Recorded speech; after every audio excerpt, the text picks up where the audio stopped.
Here we go. Here we go. It's time for the show. It's time for the show. Yes, it is. Yes, it is. We're gonna take our shot. I'm out of uniform. Shit. All right. Get the uniform on. Got it clean. I'm checking out the stuff held together, but I'm going to get. I think the quality that I'm gonna be doing is gonna be just a little bit above this, but hey, it still look good. Look at that. I had to let the sun dry and throw it in the dryer. Washed it and threw it out there in the sun. But yo, family, I need to let you know that you are now rocking with the best. This is Gye-Nyame Journey Media. This is a Heart of a Simmer production. Of course, this is the Daily Toast. I'm your host, Brother Hot Tim, and you know I strive to blow up your old paradigm. I don't know. There you go. I was about to say, I don't know why my message didn't go out yet, but it's out. So we're going to take us the shot of that Phoenix blood. I got some more. You know, of course, those that will want the Phoenix blood, you don't have to have it with all of the, because, you know, I filter. Just for those that might not be as into it as I am. I understand we all at different levels of things, right? So here's to you. What the hell was that?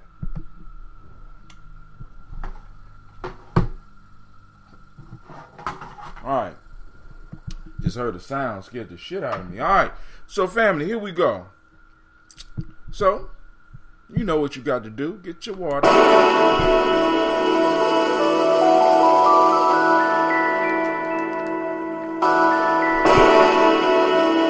my glass. It's about to go down.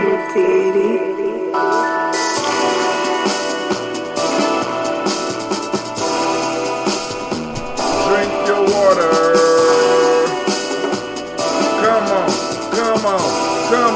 Come on, drink your water, but first, take your breath and drink your water.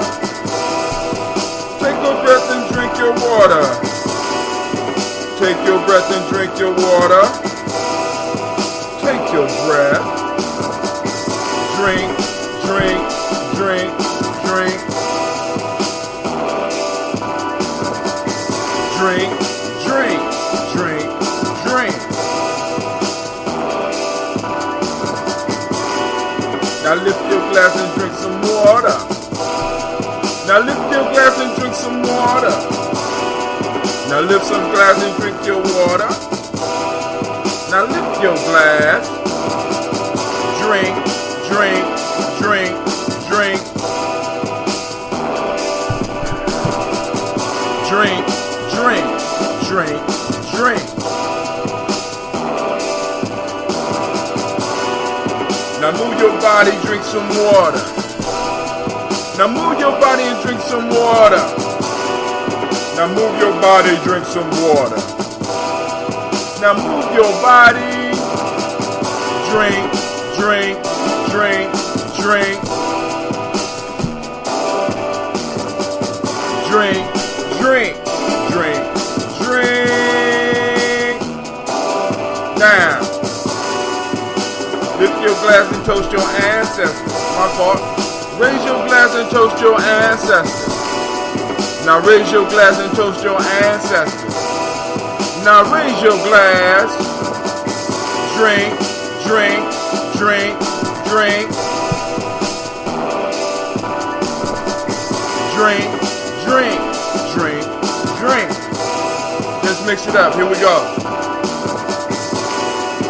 Lift your glass and drink some water.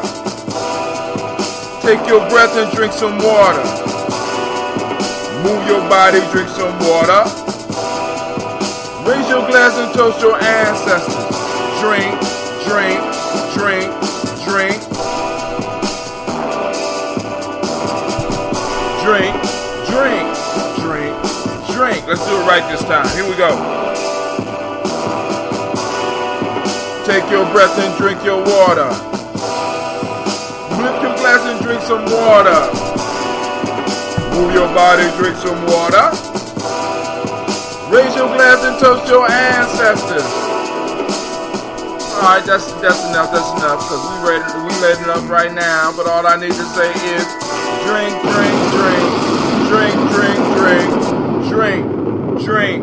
drink. Alright, family. Now, promise my kids I would take them somewhere, so I'm gonna keep my word. I'm starting to sweat a little bit.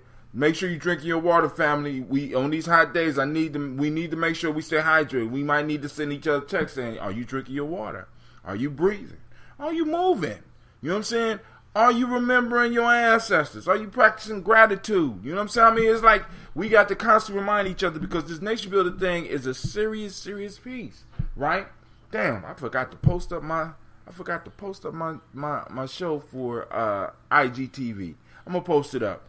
But I wanted to just look at an article that came up yesterday on Kujichagulia, July 3rd.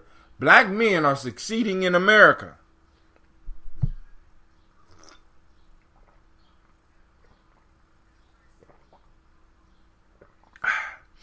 I need a drink on that. Shit, got kind of parched just reading that shit. This is hold on. This is an article by W. Bradford Wilcox, Wendy R. Wang, and Ronald B. Mincy. All right. I got birds and stuff flying in my backyard in the garden. That's beautiful. All right, here we go. Share poverty among men by race ethnicity 1960 to 2016. Okay.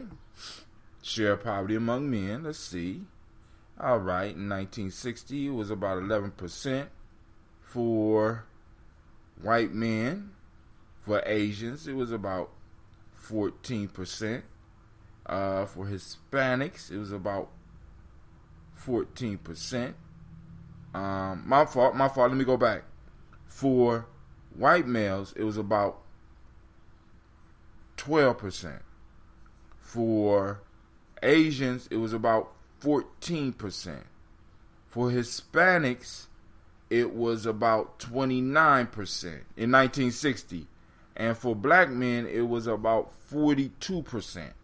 So we fast forward to 2016, and for white men, it has went down from about 11%, maybe 12% in 1960 to about 9% today. For Asians, it has went down from about 14% to about 12%. For Hispanics, it went down from almost 29%, 30% to about 14%. And for black male, it went down from about 42% to about 18%. Based on adults ages 18 to 64, poverty status is determined by total family income as a percentage of the federal poverty threshold. All right. The decennial census 1960. The decennial census 1960 to 2000, American Community Surveys 2010, 2016, IPUMS graphics with Bradford Wilcox, Wendy R. Wang, and Ronald. All right, cool. So let's go. Let's read this. I'm really interested in this. Let's check this out. In recent years, much of the racial news in America has been sobering, if not depressing. Trayvon Martin, Tamir Rice, Walter Scott, Ferguson, Baltimore, and Charlottesville. While many public commentators, like Ta-Nehisi Coates, have underlined the enduring character of racism in America and the ways in which America's racial divide has exacted a particular kind of toll on black men and boys, there is today unheralded good news about African American men. It's unheralded. Despite a portrait of race relations that often highlights the negative, especially regarding black men, many Americans, according to a 2006 study by the Washington Post. My fault, I'm reading from the CNN opinion. Black men are succeeding in America. Let me make sure y'all get it where y'all get it. Just look up black men are succeeding in America. It came out yesterday at 4:33 p.m. All right. So now let me get back to what I was reading. All right, somebody piling the Gye-Nyame. How did they arrive at these numbers? Was it a poll or did they interview 1K people and made that clue? We about to get to that. Hold on. Enjoy the ride. Despite a portrait of race relations that often highlights the negative, especially regarding black men, many Americans, according to a 2006 study by the Washington Post, Kaiser Family Foundation, and Harvard University, believe that crime, unemployment, and poverty are endemic among African American men. The truth is that most black men will not be incarcerated, are not unemployed, and are not poor, even if black men are more likely than other men to experience these outcomes. All right. Let me keep on reading. All right. Oh, God. Here we go with that shit. In fact, millions of black men are flourishing in America today. On our new report, Black Men Making It in America, you can click the link and it'll take you. I got it. I'm going to print it up and we're going to go over that eventually. But we ain't going to be able to do it today because I don't feel like squinting. Our new report, Black Men Making It in America, spotlight two pieces of particular good news about the economic well-being of black men. First, the share of black men in poverty has fallen from 41% in 1960 to 18% today. Second, and more importantly, the share of black men in the middle or upper class, as measured by their family income, has risen from 38% in 1960 to 57% today. In other words, about 1 in 2 black men in America have reached the middle class or higher. So now we got to look at what the hell they talking about as the middle class. The middle class for who? They saying, listen, this study is saying, listen, this is not my words. In other words, about 1 in 2 black men. So that means my numbers might be wrong. 1 out of every 2 black men in America have reached the middle class or higher. Now, family, what I need to ask, and we need to be honest, is this what we seeing? Is this what you see? I'm just wondering. All right, share middle or higher income among men by race and ethnicity. They got some graphs and shit. You got to see this.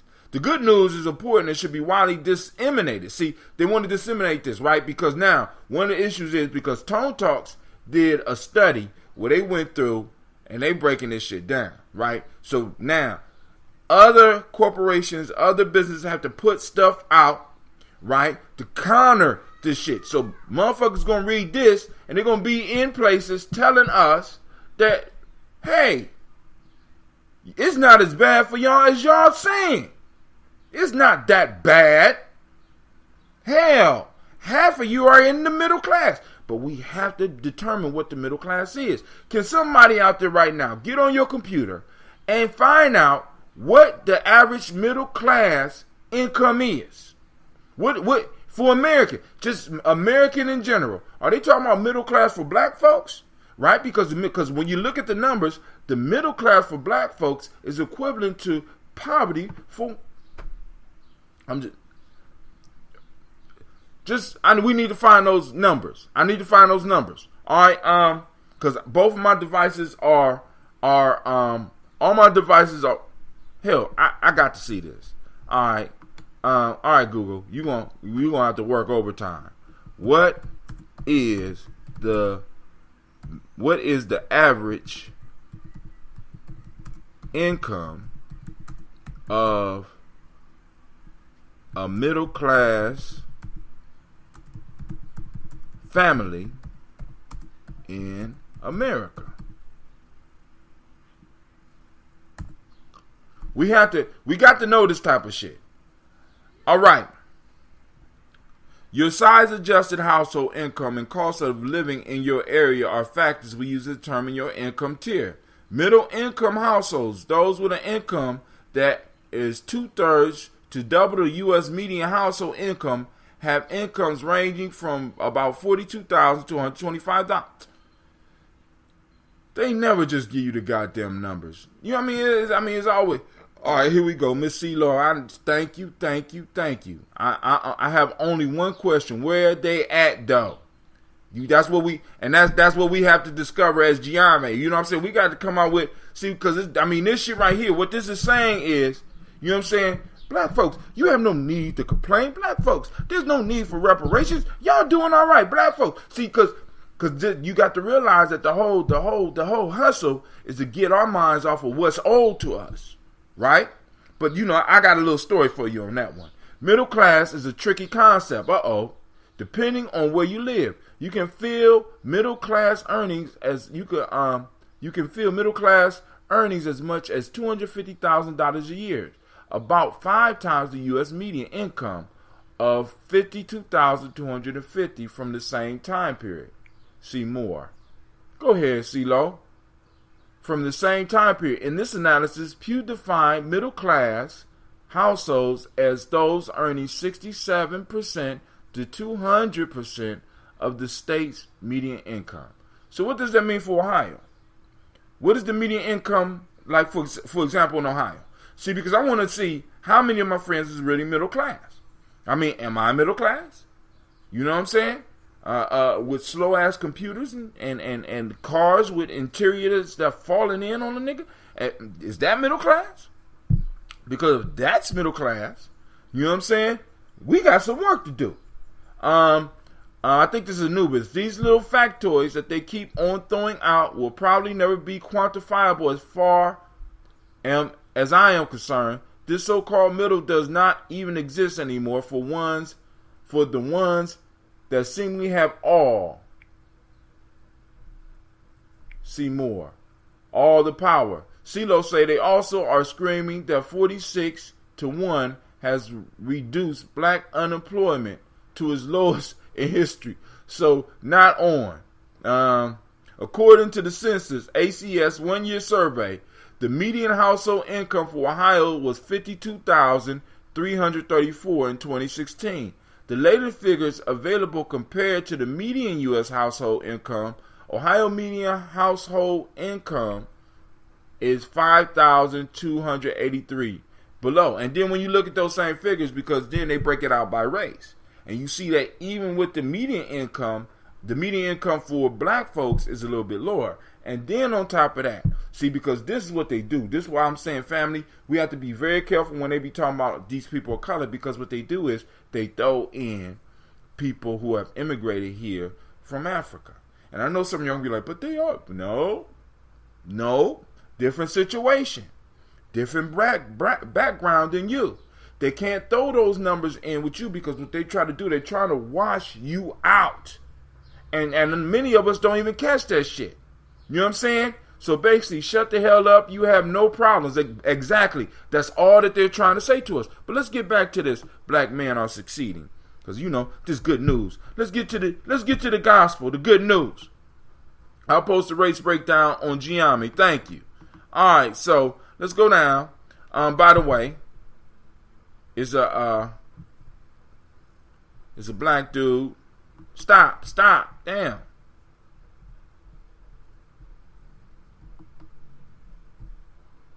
So what routes are black men take? All right, cool. Hold on. All right, cool. Let's go down. Let's go up just a little bit.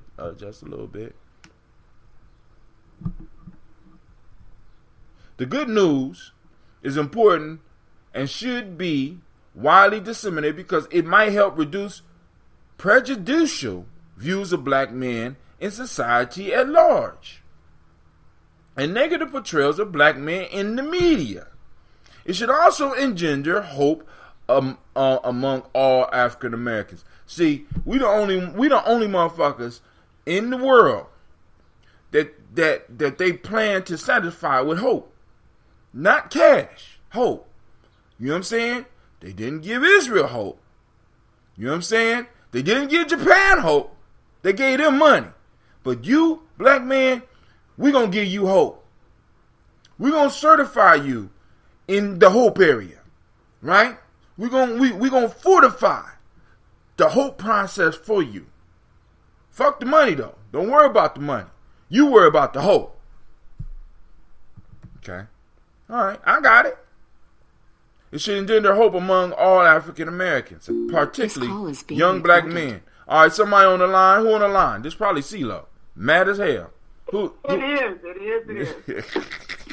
Okay, you know what the problem with that is? What's the problem? This is how the narrative will go. It won't be. It will not actually destigmatize the black male. It will actually further demonize those that they catch in their snaps and traps. There you go. And their snares. That's what's going to happen. So when they do, gun one down, they're gonna make sure they make that extra point of, well, there are jobs out here. Right. Because there were some people saying, well, until y'all deal with the economic disparities and the lack of employment and opportunities for the black male, we got all these violence issues and the gun violence in Chicago and the list goes on and on. So that's not going to take that away. In fact, they're going to say, well, we heard that y'all got jobs. Wait, hold on. Hold on. So why y'all still acting like that? Half of y'all, it's actually they're going to say, over half of y'all are in the middle class.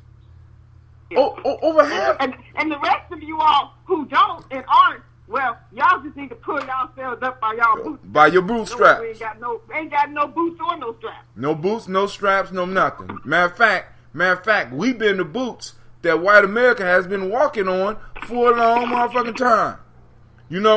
We got Anubis saying, what I do, not give a damn about impressing other groups of people. Why should we always have to make them feel at ease with us or reach out to them constantly, and they never make an effort?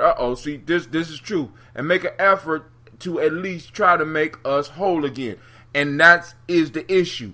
Motherfucker, see, we people want to sidestep making us whole. Every other group want to jump over us. Every other group want to put their struggles in front of us. And we allow it.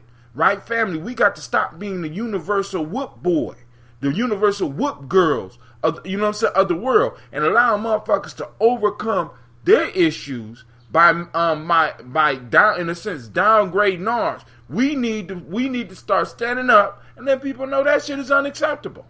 You will not jump past our struggle. You cannot and you will not jump past our struggle. You know what I'm saying? And we got to stop that, family, because that shit right there is not cool at all. But let me go and finish reading, because there is hope. There's hope, CeeLo. I just need you to know there's hope out there for us. You know what I'm saying? All these black men out here. Hope alive. Yeah, exactly. Keep hope alive. All these black men out here making money. I know you done ran into about 50, 60 of them in your lifetime with all this money. No, I have not. Wait a minute. The numbers they talking about. When I divorced my husband, you know what? They do this worksheet where they do a percentile of what percentage of the support comes from the child and what percentage of the support comes from the mother. And this was one of the major issues in the whole marriage. He thought because I made more money that I should be responsible for all of the family expenses. So that don't work. But our worksheet came out this. Of 100%, I was 70% and he was 30%. And, and it's not to say that's a bad thing, because I accepted him as he was, and for what, I don't care if you make a nickel a week, you bring that nickel home to your family and do what you have to do for your family. But he didn't want to bring that home. He wanted to take it and blow it in the street on whatever he thought what he needed to do. But there is a great disparity in the earnings of black females and black males. Tremendous. Hey, according to the numbers, half of us is middle class. God damn. How many black males do you know that even make $40,000 a year? Wait a minute, hold on, you getting personal. God, I mean, we get 50 in the mid 50s. How about 40? Let's go with 40. Well, obviously. Let's go with 30. Let's go with 30. Wait, hold on, time out. I'm going back to 40. Because obviously, somebody lying to me. At least half of my friends are doing over 40,000 a year. At least half. I'm just saying. Are they? That's not what I'm seeing. But they obviously are they're good at hiding their money. I'm just saying. They must. Okay. We good at hiding our money. Right? This is what they're saying. I'm just gonna sing that song. I'm gonna sing my song all day. Where they at though? Where they at though? All right. Correcting overly negative depiction and attitudes regarding black men is important because they shape how black men are treated and how black men view their potential. Alan Jenkins, executive director of Opportunity Agenda, a social justice organization, noted that the research and experience show that expectation and biases on the part of potential employers, teachers, healthcare providers, police officers, and other stakeholders influence the life outcomes of millions of black males. So what route are black men taking to make it in America? Uh-oh. Here we go, CeeLo. They about to tell us, Anubis, they about to tell us, hold on, man. Here we go. Tracking black men from... Let me sit down first. Get steady, because they about to tell us where we at. Tracking black men from young adulthood through their 50s using data from national longitudinal studies, surveys of youth from 1990 to 79, we identified 3 factors that are associated with their success: education, work, and marriage. Black men who worked full-time had some college education or were married were much more likely to be members of the middle or upper class by the time they got to their 50s. We found, for instance, that the odds that black men make it to the middle or upper classes are at least 3 times higher for those men who marry compared to their peers who never marry. Their financial well-being is higher partly because married black women contribute a higher share of income to the household than other married women. So now, also, CeeLo, that goes to the point that you just made from your history. It's saying the black woman contributes more to her household than other people. Now, I'm gonna leave that alone right there. I'm gonna leave that right there. Yeah, I mean, black females, and I'd say probably over the last decade or more, have been earning at least baccalaureate and higher degrees at a breakneck speed. They really have. And and I say this to people all the time. I try to get them to understand this. When people say, well, I don't make any money. I'm at this level. Okay, but the thing is this: if you qualify for federal assistance programs, right, you also apply to go. You also qualify for grants. There are plenty, and I posted this before, and I'll repost it in Gye-Nyame. There are a number of certifications or 2-year degrees that you can get and have the state pay for it, because if you make a certain level, you qualify for federal grants too. So full ride, they'll pay for it, and you can make most of the salaries. The average is in the 50s and higher with a 2-year or less degree, associate's degree, or a certification from Columbus State. Right there. So, you have to leverage where you are instead of trying to get where you need to be. Instead of saying, well, I don't want to make so much money, and I've had this come out of people's mouth, and I wanted to punch them in it. Well, I don't want to make too much money because I'll lose my Section 8. Yeah, you should be trying to lose your Section 8. What's wrong with you? Well, hold on. Why would you say?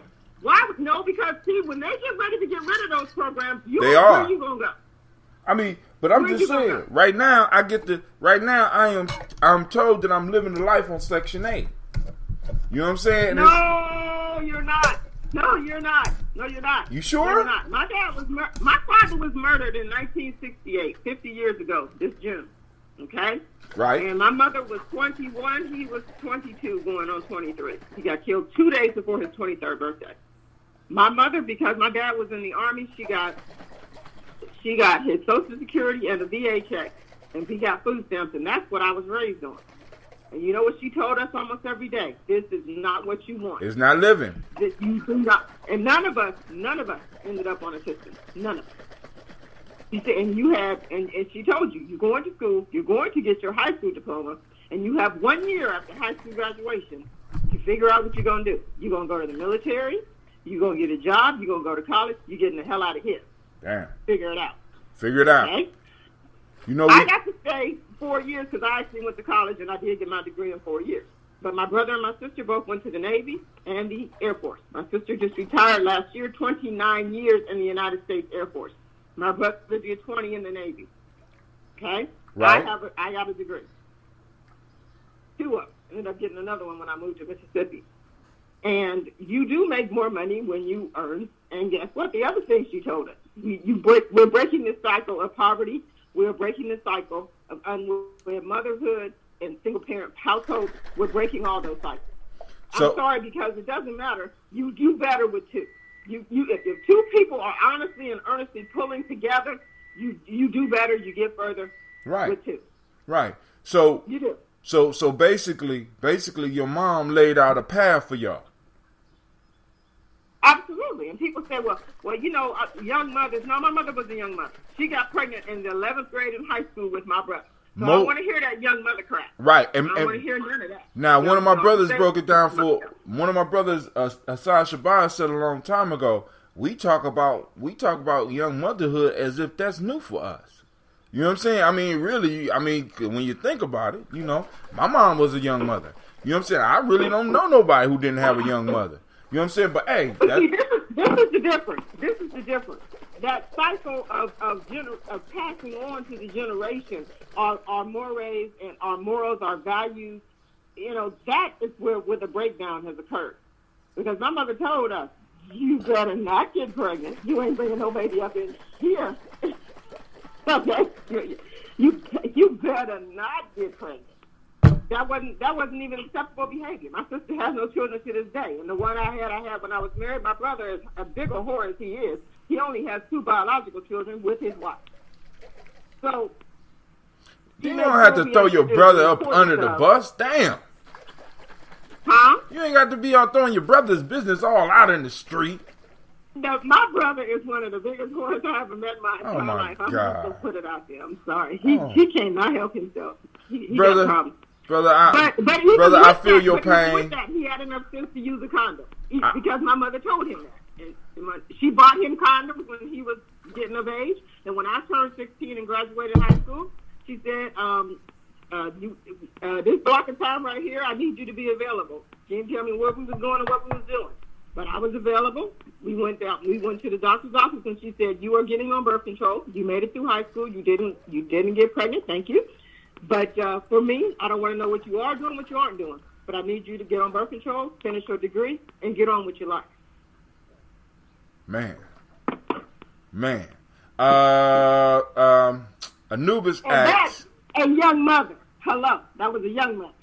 Anubis asks, he said, are you a teacher, CeeLo? That's funny you asked that. I actually wanted to be a teacher for a number of years. Up until I got to, we call it junior high. Y'all call it middle school now. I did. I wanted to be a school teacher.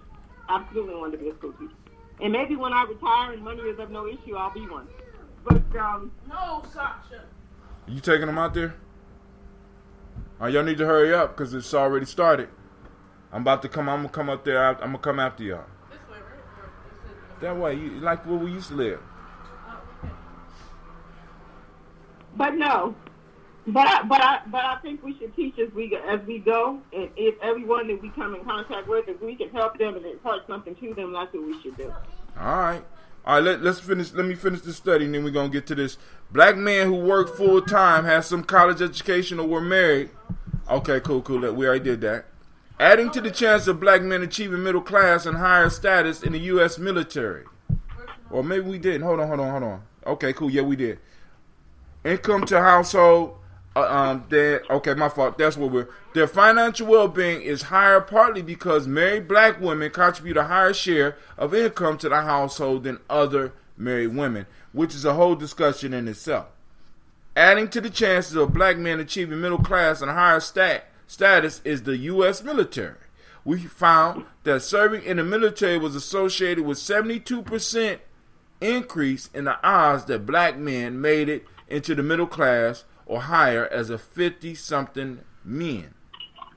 I don't know how they wrote this. By providing stable work, good health care, housing, and opportunity for advancement. By championing virtues such as duty, responsibility, loyalty, and perseverance, and by pushing racial integration, the U.S. military has served as an important route into the middle class. Moreover, The U.S. military is also known for its marriage-oriented culture, and we found that black men who served in the military as young men was much more likely to be married later at age 29 and 37 compared to their peers who did not serve. This marriage advantage played a role boosting their later odds of success.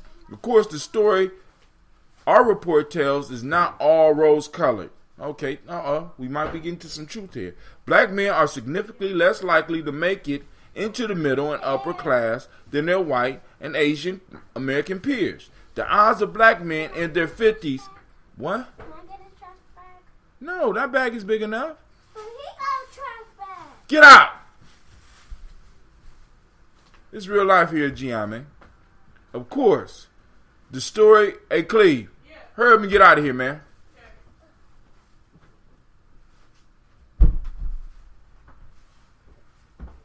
Of course, the story our report tells is not all rose-colored. Black men are significantly less likely to make it into the middle and upper class than white and Asian American peers. The odds of black men in their 50s making it into the middle class were about 60% lower for those who were charged with a crime as a young adult. What are you looking for, Sasha? Put on the flip-flops.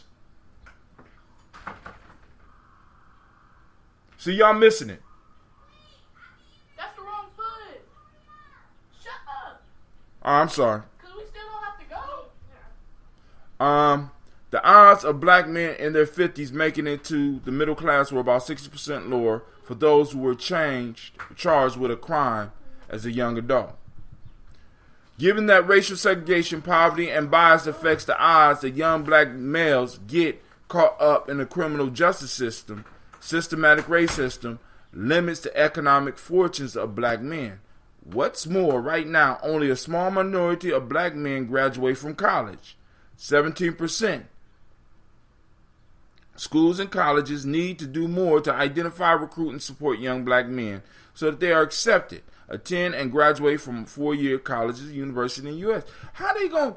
I mean, this is almost like taking a pig and putting a suit on the motherfucker. You know what I'm saying? I mean, look at the shit they pointing out, but yet they saying we doing better. Amidst all the wrong about race in America today, we cannot lose sight of two sets of social facts. Today, about 1 in 2 black men have made it in America. Made it where? And these men have traveled routes into the middle class that can be replicated.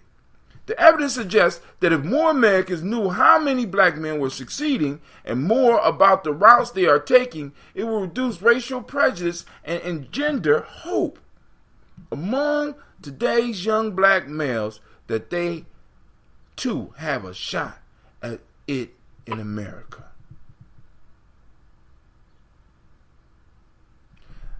Did you say getting a chance of getting shot in America? Yeah, no, well, that ain't what it said, but I mean, I get where you're going with that. It says, they got a shot at making it in America, but they got a chance to get shot in America as well. You understand what I'm saying? So I'm sitting up here, I'm reading this, and it goes back to all the stuff that we already know, but they highlight the fact that, hey, it's better. Over half of you have made it. And only, like I said, the question I'm asking is made it to where? Made it where? But hey, we ain't going to get into all that right now. You know what I'm saying? What we going to do is, we going to toast our ancestors, I slept in, I done got up, I did my breathing work, I did my little run, I did my little G salutation. I'm feeling good. You know what I'm saying? I got to go out here and check on my kids in a minute. So what I want to do, I got my health drink. What is this right now, Brother Hatim? Brother Hatim, what we got right here is green tea. Of course, we got that bee pollen.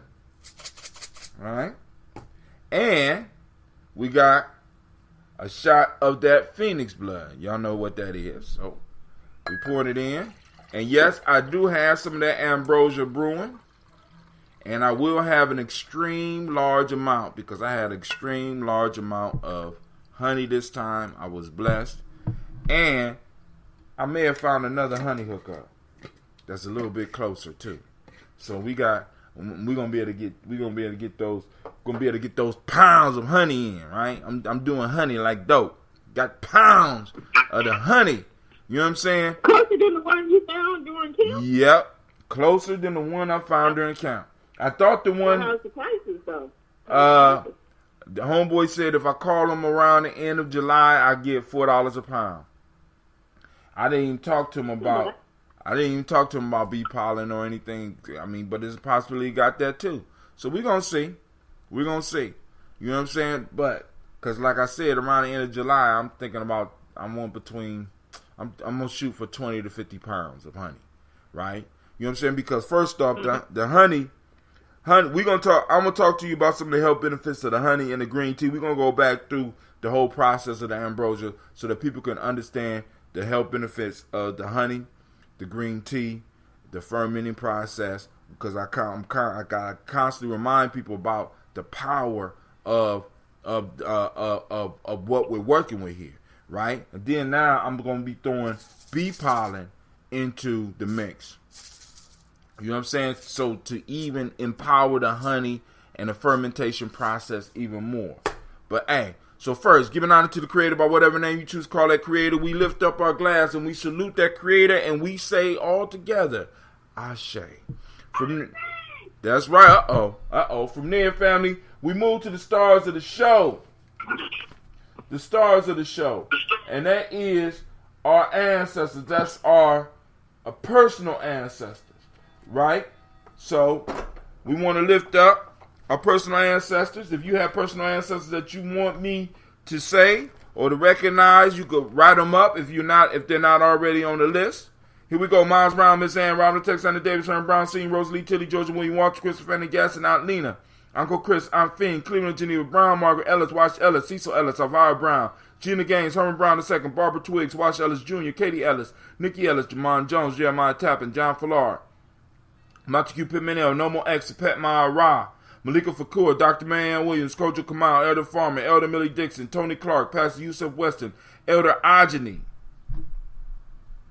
Elder Ron Coleman, Elder Robert Donaldson, Alfred Brofro, Actor Jr., Jay Edwards, Carlisle Hayes, Grace Lundy, Inez Harris, William Bill Moss, Phyllis Rose, Sterling and Lucy Wright, Derek L. Pulley, and the Luxor Brothers, Miss Edith Brooks Crawley, Miss Marie Nelson, Mr. Frederick Crawley Sr., Miss Jerry Brunson, Mr. Alonzo Johnson, Miss Marie Maddow, Janice Foster, Charles Jordan, Carol Smith, Walter Smith, Richard Triggs, Francis Johnson, Mary Franklin, Jimmy Williams, Daniel Ford, George Gibson, Nana Loretta Clark, Inez McCrae, Fritz Clark, Frankie Justice, Katie Justice, Derek Rendelman, Virginia Rogers, Reverend James Smith, Louis Henderson, Calvin Spratling, Mary Elizabeth Walker, Raymond Walker Sr., Sarah Jane Carter, Michael Ford Jr., Kellen D. Russell, Susan B. Smith, Teresa Clay, Melvin Del Hodge Jr., Herman Copeland, Mildred Copeland, Jenny Clay, Bird Beatty, Sarah Well, Evita Farmer, Agosa Sue, Cheryl Harvey, Aunt Charmaine, Aunt Evelyn, Deolis Hasbury, Harvey Hasbury Sr., Leonard Dickinson, T.C. Islam, Terrell Dunbar, Will Thomas, Sarah Berry, Mark Walsh, Merle B. Thornton, Pearl G. Thornton, Ida Johnson,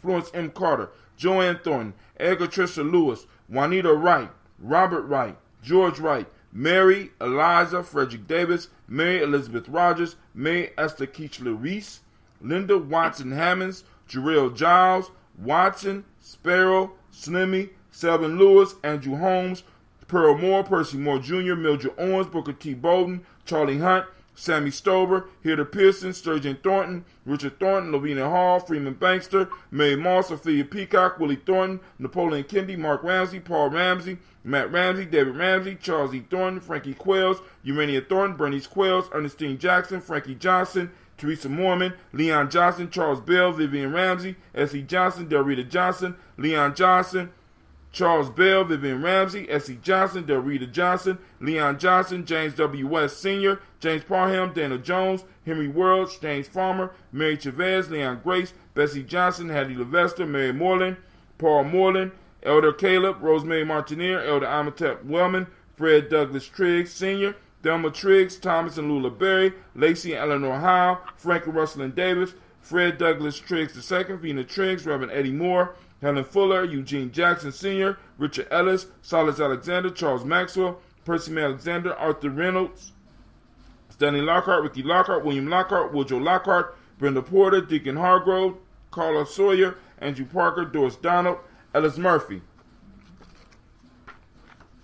We have DeFridas Hines, Inez Bostic, Edna Bostic, Winifred Scantleberry, Phyllis Lee, Eugene Spratling, Calvin Spratling, Charles Wooden, Penny Brown, Roy Lee Printup Jr., Miriam Johnson, Wilbert Longmire, Edith Catney, Janice Carter, Michael Carter, Leon Peanut Carter, Margaret Carter, William Carter, Lisa Jordan, Charles Lee Mosley, Joe Davis, Timothy Butler, Gene Holmes, Dana Jones, Peter Charles, Christy Nichols, Cardinal Robinson, Rosemary Charles, Ada Pearl, Bob Ingalls, Jack Wallace, Warren M. Finch, Warren P. Finch, Tim Ingalls, Audrey Finch, William Billingsley Jr., Jennifer Sensabaugh, Hazel Gasson, Jerry Brantley, Brian Watson Jr., Kaneko Parsons, Jason Cathy, Stacy Trice, Frank Smith, Mother Bertha, Michael Leonard, David Brown, Ruth Carter, June Cox, Ruth Cox, Paula Cox, Ronald Irving, Judy Hubbard, Irene Johnson, Francis Boots Jefferson, Dan Wilkerson Sr., Emma McClendon, Jerry Doyle, Amina Robinson, Mary Nichols, Patricia Williams, Shabaka Teray, Donna Hill, Richard Glebus,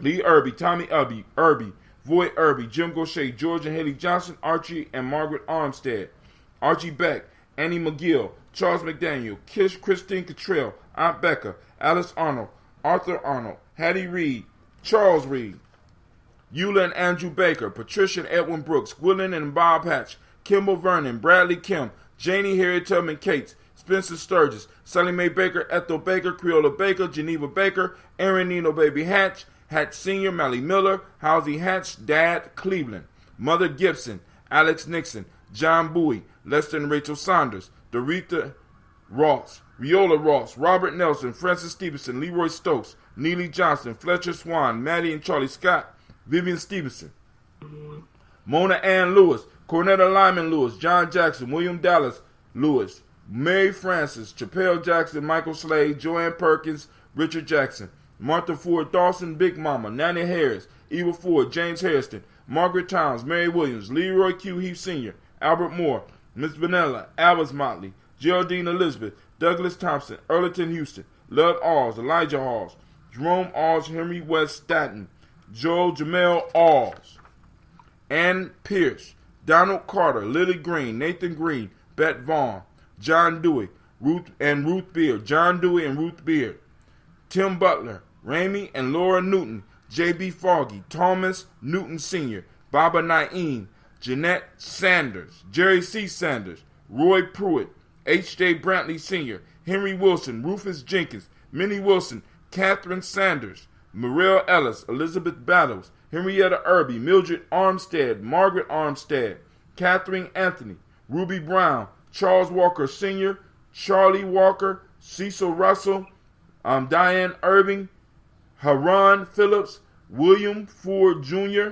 Margaret Logan, Phyllis Barnett, Lee Urban Sr., Michael Urban, Ozella Watson, Hugo Watson, John Caldwell Sr., Robbie Lee Caldwell. Do we got any more up here? We got Miss Sharika Brantley. Shouts out to you. I see the call-in number 614-556-4535. Let me go and put the call up. I thought I put it up. Let me type it in.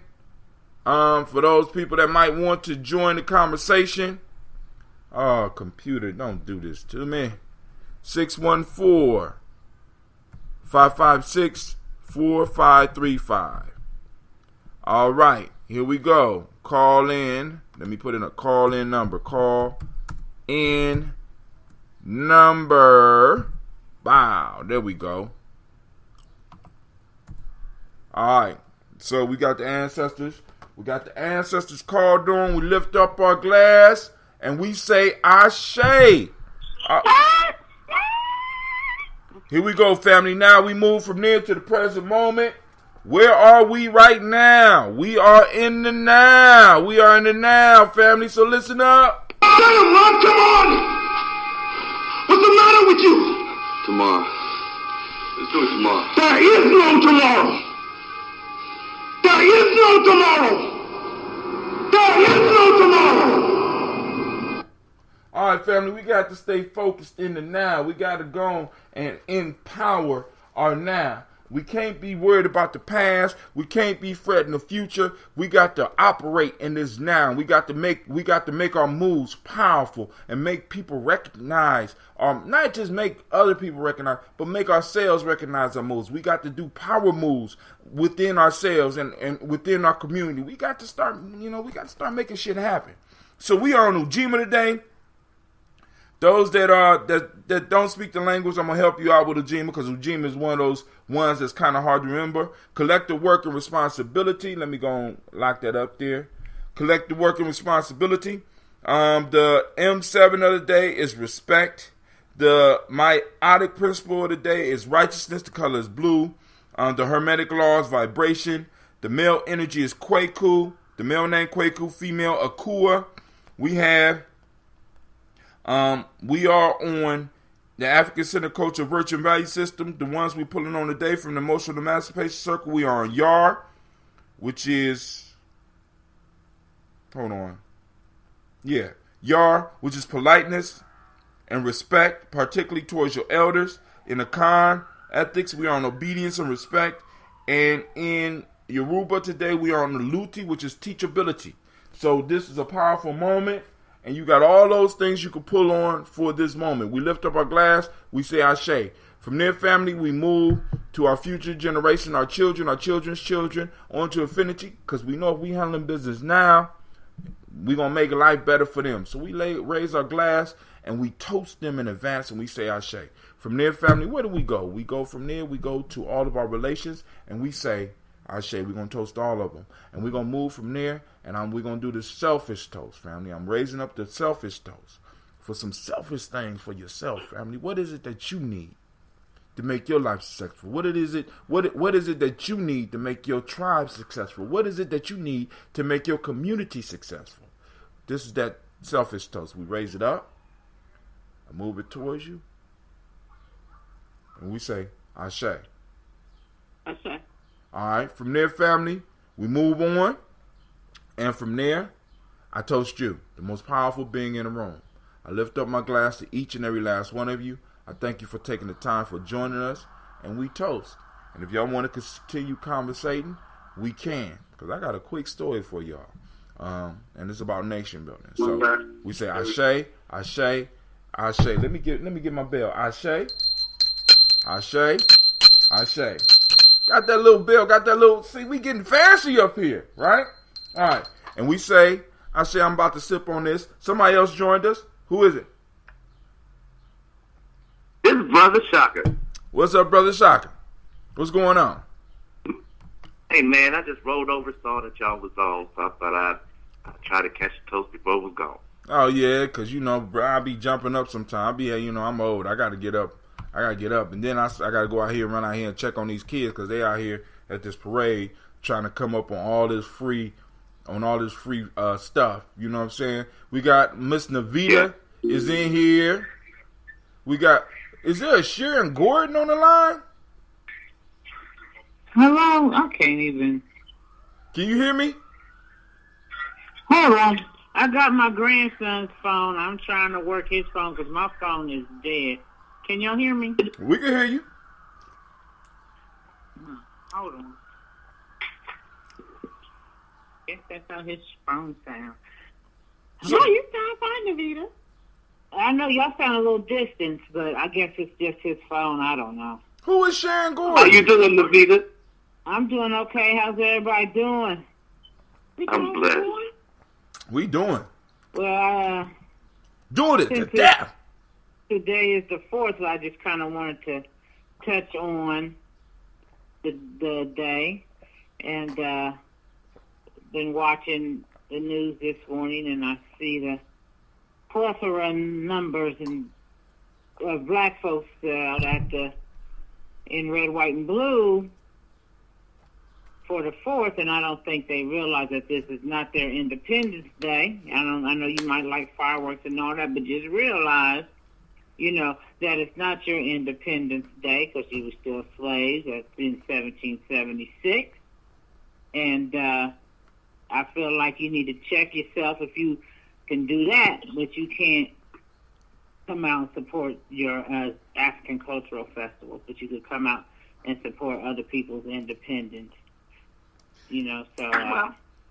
Well, I have had this argument more than once with black folks, or at least the black folks who are black on the outside, or light-skinned, dark-skinned white people. That's who you have an argument. The dark-skinned white people, right?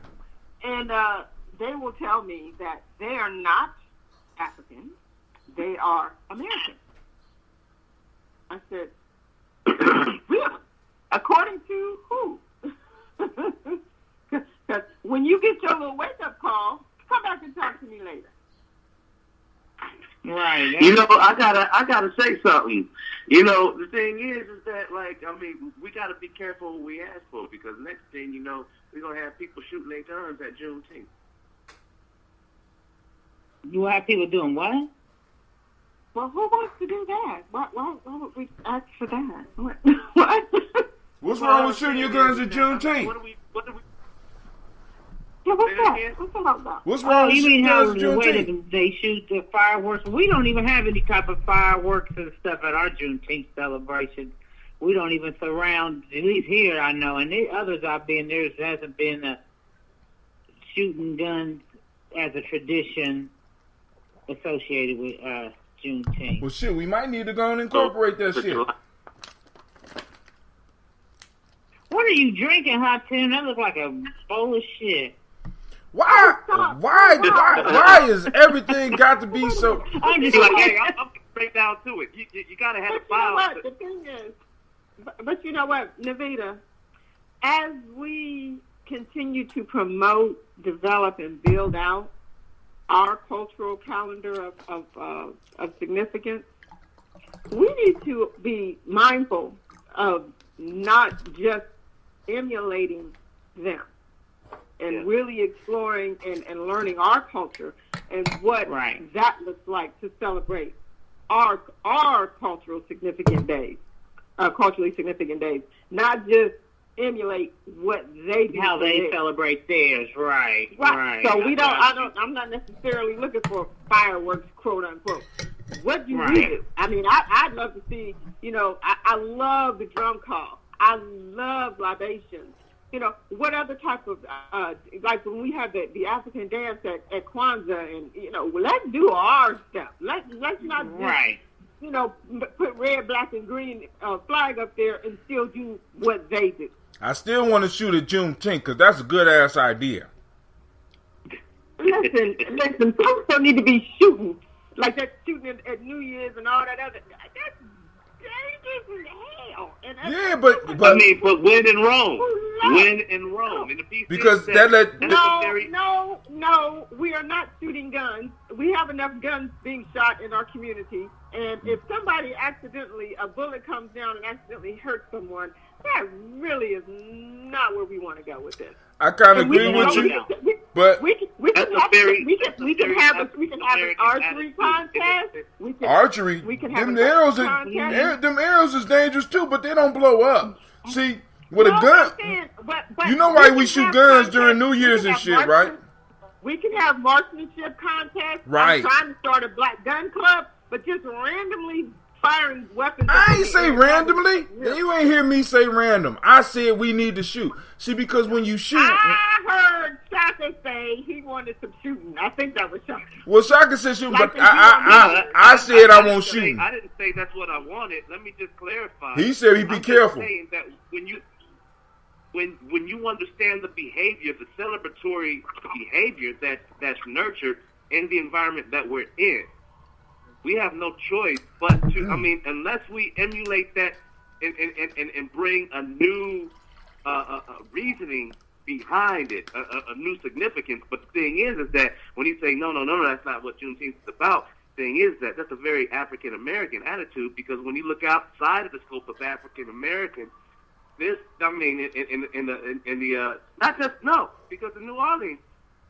Mardi Gras, they got all of it, right? And that's a cultural experience, and that's based on the demographic of, or the geographic area that they're in. And what I'm saying is that in order for us to be able to adapt or establish a new cultural behavior, it has to be in a place that is ours. But otherwise, when in Rome. When in Rome. If we're going to celebrate, New Year or what's that? We're not in Rome, and our New Year's is about to come up. So maybe we ought to research that. How should we celebrate the bringing in of the African Kemetic New Year in August? And let us all do our own independent research and post it up on Gye-Nyame so we can come to a consensus. There you go. Hey. What is a culturally appropriate standard of excellence and behavior for us, for our celebration? Right, and we don't have to, we can create that because we are Africans of the diaspora. I don't even know what Rome has to do with anything. No. What he's saying. Right, but the thing is that we also have culture. What's different in our culture is that we have warriorship, not soldiers. We have those things to be celebrated, to be recognized, and they're not because we are not uniform in that. So until we come together with a uniform practice and a uniform reason behind the traditions and the rituals that we establish, I mean, because that's what we're doing right now. We're busting a whole new Malana Karango. It's like, let's make up our own stuff, and let's do this for this. Let's do this for that reason. And in the framers of this country, they had different things in mind. They had more historical significance in their practice, just the same as what I'm saying is outside of Black America. We have those things. We don't have to reinvent the wheel. We just have to be able, like you said, do our independent research and figure out what is what for real, outside of the scope of what we're trying to create. Now, hold on. So, shouts out to Miss Cynthia Johnson. Thank you for joining us. Also, CeeLo and Cynthia, before y'all get off, y'all need to go and post up the information for the yoga, huh? You was just arguing with CeeLo. On here. She, and I'm surprised she ain't talking about pulling out. Yeah, I'm surprised she ain't the one screaming about pulling out pistols and shooting. That's what I'm saying. She doesn't have a problem with pulling out a gun, but it has to be done in an organized way, not just willy-nilly. Let's start shooting guns in the air side of the game. Well, I mean, all right, cool. Well, we can set up a designated target, but I'm just because that sound. That can cut that. And let's have some marksmanship and some content. I got no problem with that. But just random shooting in the air. I'm not. I can dig that. Oh no, that's. But hold on. That's why. Check this out. Now I was at a gun store. I wasn't even a gun store. I was at a pawn shop in Columbus, Ohio, and I was inquiring about when I should start teaching my son. And the guy said, "Well, how old is he?"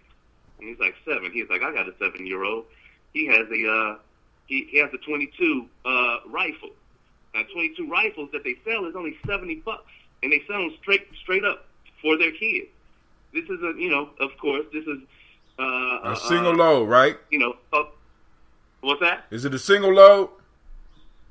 Single load, yes. So the piece is that number one, that's what their kids is already doing. They're learning how to shoot, to hunt at 7 years old. All right. So with our kids, like I said, what good is it to teach them to shoot, to hunt in a city, and we don't have our own territory to be able to cultivate that? They have, and whether they call, So I don't know. It's just some things that I'm thinking about. But yeah, $70 for a single load, and that way they ain't shooting each other or themselves, and I think it's time, the same way I enrolled my son in karate, I enrolled him to learn how to shoot as well. Oh, somebody's about to pick that up? Somebody just hung up. Hold on. Miss Sharika Brantley is down south. She in Florida. She said, "I am surprised that so many people in my area are clueless about Juneteenth." You know what I'm saying? I mean, we bringing up these culturally appropriate holidays. You know what I'm saying? These cultural stabilizers.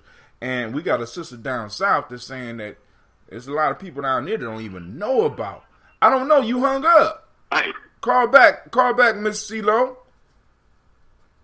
CeeLo, she was there, and then it just dropped off. Now, so Well, I ain't even tell a story about I'm gonna say that for another show, probably tomorrow, probably tomorrow morning or something like that. But I want to. No, it was a mutual call back in, so we can finish the conversation. All right, but who is Sharon Gordon? She sounds like on the line?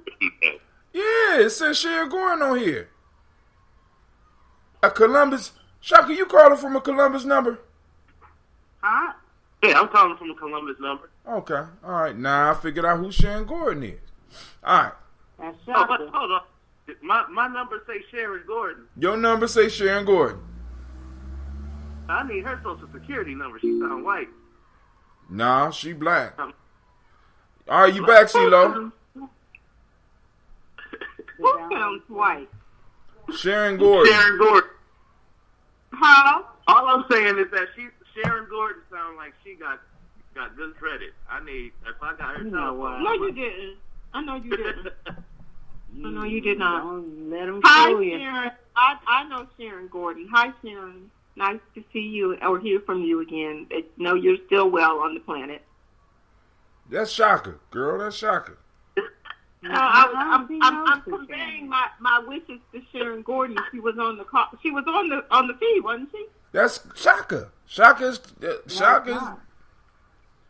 I mean, that's the only other person on here. We got Navita. Navita's name up there. I know your number, CeeLo. And the only other Columbus number on here is Sharon Gordon. So It's on the Facebook feed. 679 number. is it Sharon Gordon on the Facebook feed? What style of karate? Is it a 679 number? I ain't got the number. I don't see the number. I just see the name. Because she obviously been on here before. This number been on here So before. let me ask you this: do you see a Columbus number? Is it mine? No, I see a picture of a black woman, and it says Sharon Gordon.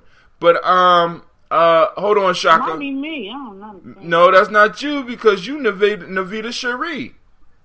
Oh, okay. All right, I see you. Someone asks, what style of karate do you have Pharaoh practicing, Shaka? Okay. The person that teaches him also teaches kung fu.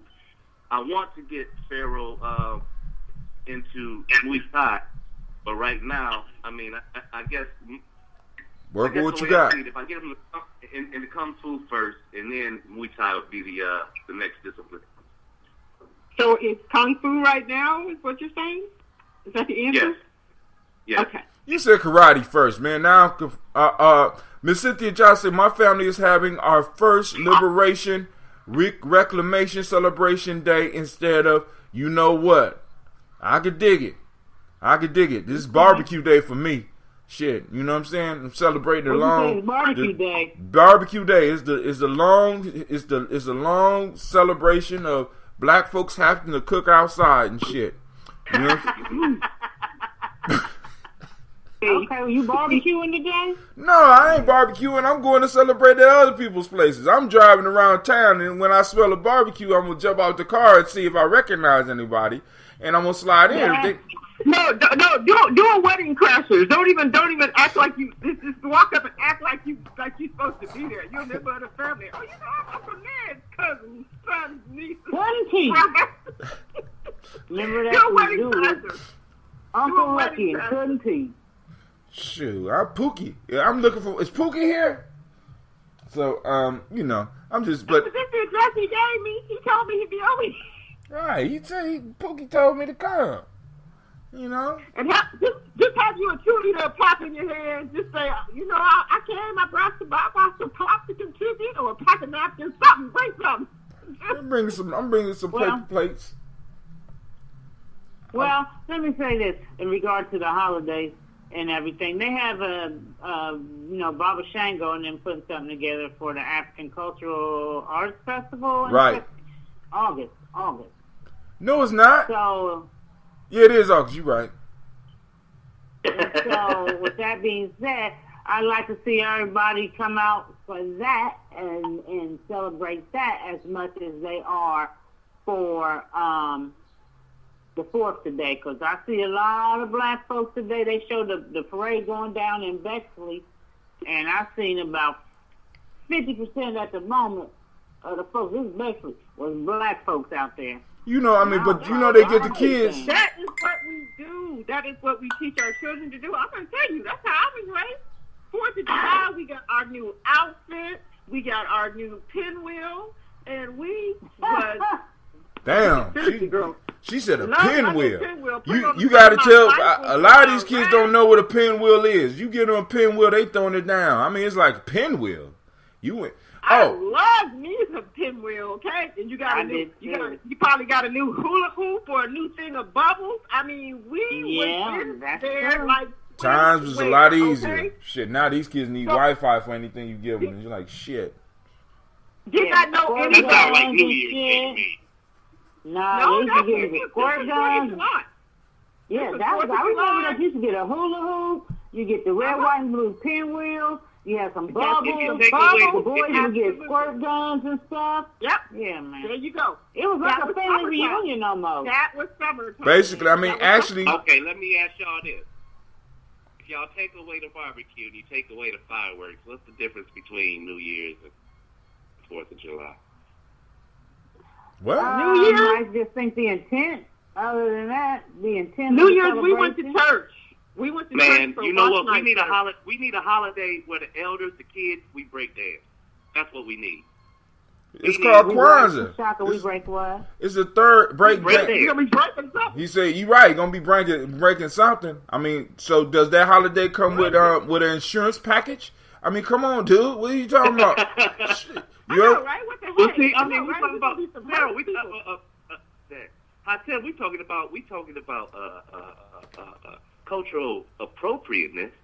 I mean, in what culture do Actually, you know? New Year's In what watch culture service do you was know up. that the youth and the elders are doing something that look like breakdancing? Well, I don't know about breakdancing, but New Year's watch service used to be that was a black thing. They used to gather in churches and pray and watch. They were waiting for the release of the Emancipation Proclamation year after year on New Year's Eve watch service. Is that what Is that's that what they call for? shut-in?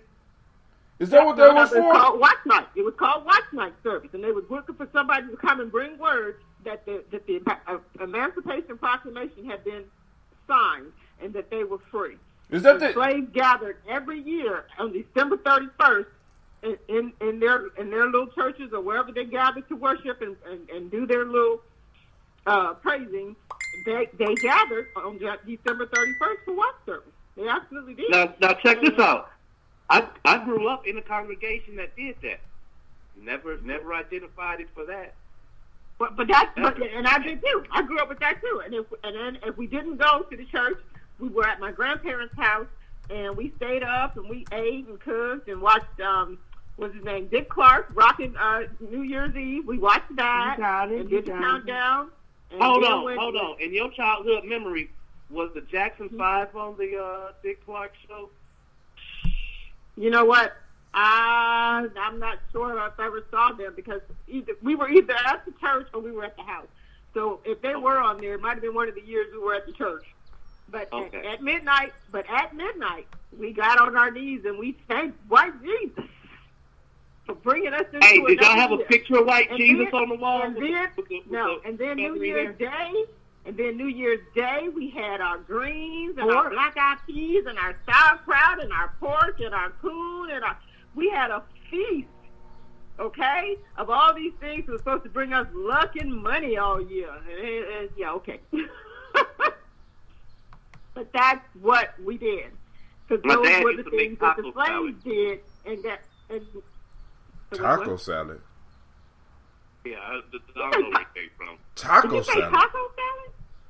This Yeah, nigga my trying dad to start used some make taco fights. salad. That was his go-to contribution to any party. I'm gonna go make some taco salad.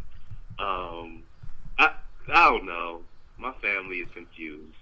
I don't know. I mean, but at the end of the day, at least he made taco salad on one of those holidays because we for sure didn't celebrate Cinco de Mayo. So I think that was probably his way of like getting it all in at once. Stop. Don't listen to him. Stop. Don't do it. Don't listen to him. I'm definitely going to research African celebrations myself, and I'm gonna post up on Gye-Nyame whatever I see. And we need to work on that because I do not want to see another June go by in Columbus and there not be some Juneteenth recognition. But you know what's so beautiful about this moment is that it's right after Juneteenth just happened. So right now, since Hatem and I are doing like this media thing, we need to do like a top 10 things not to do at Juneteenth, or top 10 new innovative ideas for Juneteenth, or let's start with 5 of them, and then we just start like getting these threads motivated out there, right? And then by the time Juneteenth come around, we will have one of the livest celebrations wherever we do it, because people are looking for new ways to celebrate, and we give them that option instead of us trying to sit like, because that's where we become evil in people's minds. When we sit in a room in an entitled conversation, we're like, well, let's make this thing happen. All right, well, let's make this. Now, this is going to be the tradition. Let's make it so that everybody's a part of the conversation, so everybody has a shared incentive in stepping in and moving with a new practice. All right. So let me. That's how we did with Kwanzaa last year. That right, and that's a community planning event. That's the goal. So get the community involved with the planning of the Juneteenth, and like Shaka was saying, do something that includes them, and almost like if a countdown or whatever, just keep it going or whatever, just until the Juneteenth comes. Where everybody is participating in something. So that they would encourage them to come to Juneteenth. We'll just have to talk off the air, Tim, about if we want to put it in stone that we're going to actually do a Juneteenth. We got to do a Juneteenth. You know what that's going to look like. We're gonna have to do something, man. I mean, it's like, the issue is the Malcolm X Festival is real close. I mean, this is going to be right. And see, the thing about that, which we probably have to have a meeting about that, is my fundraising that I do is, typically comes from people. So I won't know if I can draw from them. There's not even a lot of money that I ask people to give, but I still don't know if I can draw that same $20 3 weeks later. I don't know. I think we might need to. Talk about that. I think we would need to combine them. That's what I was thinking. Yeah, I think it would be better to combine them. Fundraiser.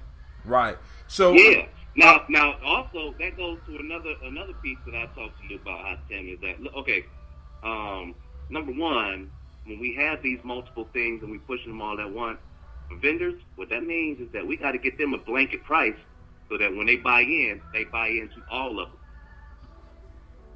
Right? That's a good idea. But I'm going to say something, Navita, to what you just said. Nobody says that Christmas is too close to Thanksgiving. Nobody says. They sure don't. 4th of July. Well, but that's the other piece. That's the other piece. I'm sorry. We have to get our calendar ingrained in people's minds, hearts, and spirits, because that's true. We don't think that about. We don't say Valentine's Day is too close to after New Year's, and then after that you got Easter. You go in the store the day after one holiday is ended. Sometimes it ain't even that long, and the very next stuff is posted up. So and you shopping and spending money for it, because when I do donations, typically the lowest is.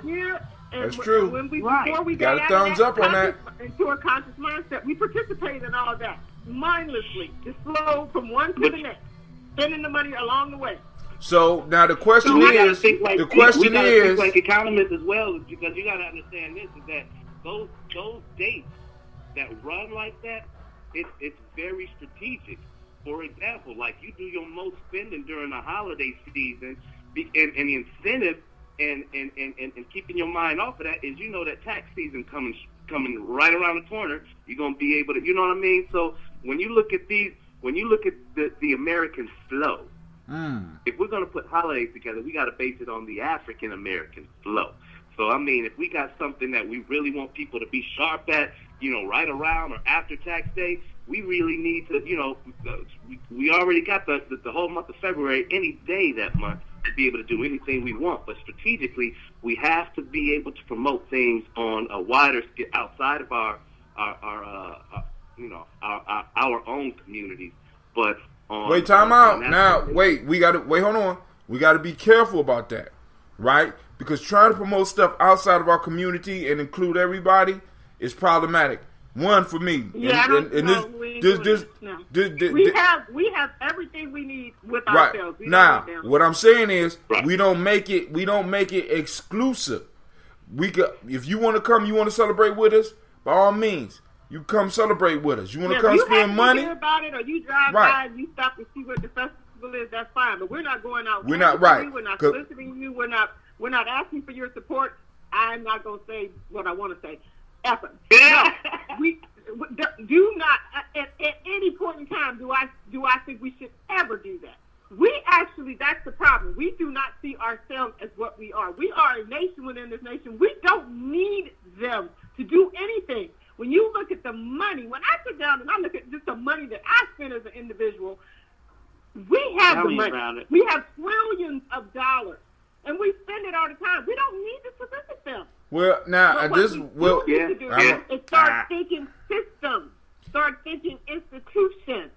And if we start funding and supporting on a regular basis, just like the same way they got the tax system set up and everything else. There you go. And like there what you we go. were talking about before in terms of getting black folks to designate their United Way contributions to a 501c3, that is coming in the door every month.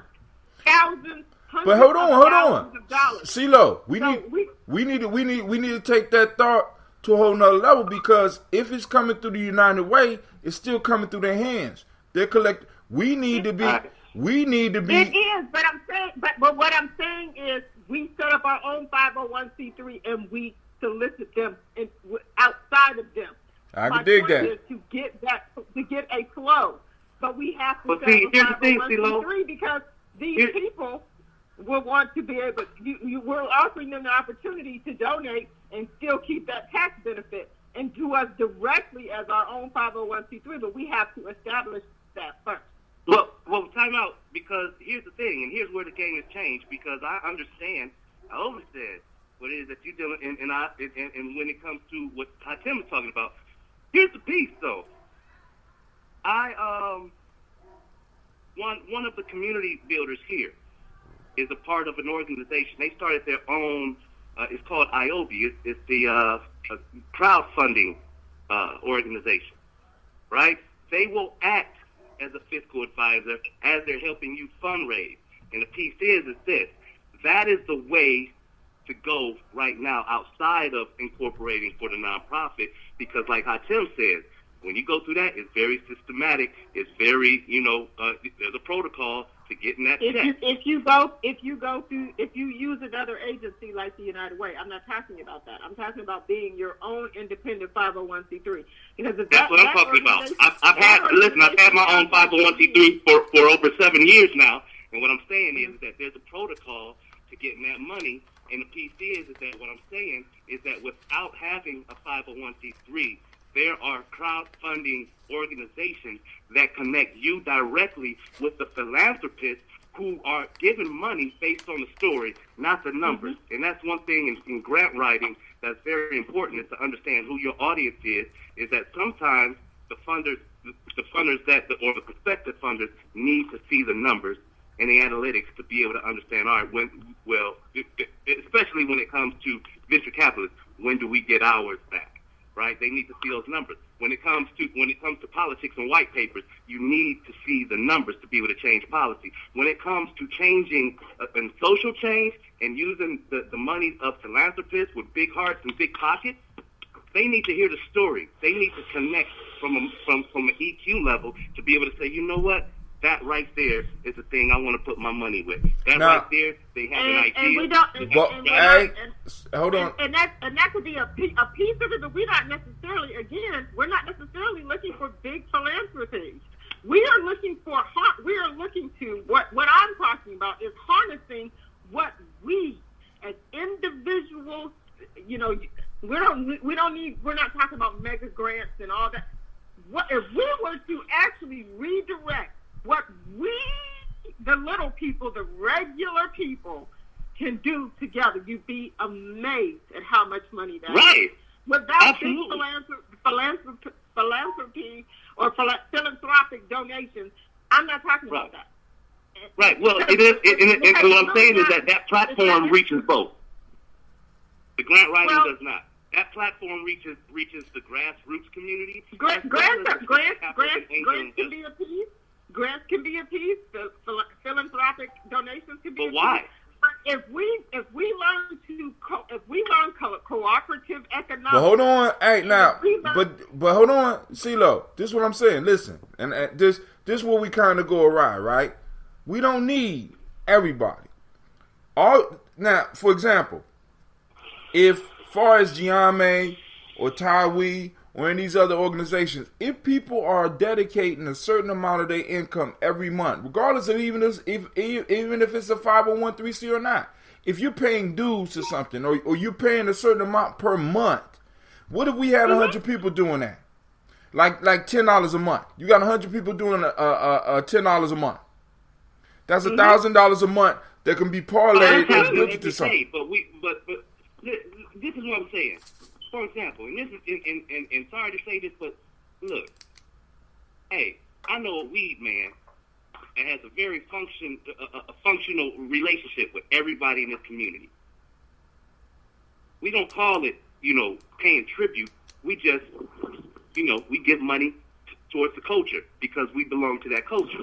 The piece is that when it comes to the money and the collective economics that goes around, for myself, for 15 years, I have not clocked in to anyone. I've been independent for 15 years based off my own products and services. And the whole piece is that if we are that kind of independent community, then this conversation doesn't need to be had.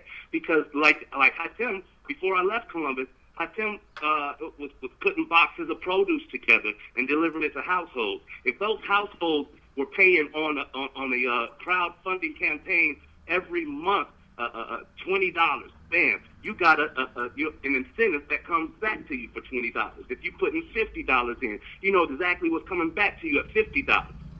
And at the end of the day, that is what true collective economics is being able to have a function of trade.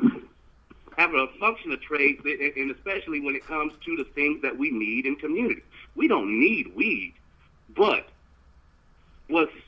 some of us don't need weed. Some motherfuckers do need weed. I'm sorry, cause cause I done seen some of these motherfuckers without weed. I'm like, yo, huh? A military personnel told me that they're passing out the cards in Ohio right now.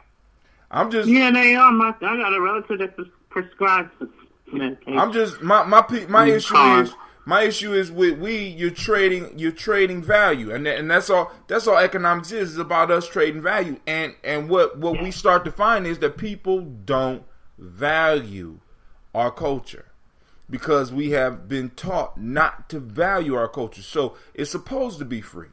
You're supposed to go to Malcolm X and not have to put up you don't have to put skin in the game. That's one of the major issues with black folks. We want to get something for absolutely nothing, especially when it comes to our culture. Why? Because our culture is not worth anything, supposedly.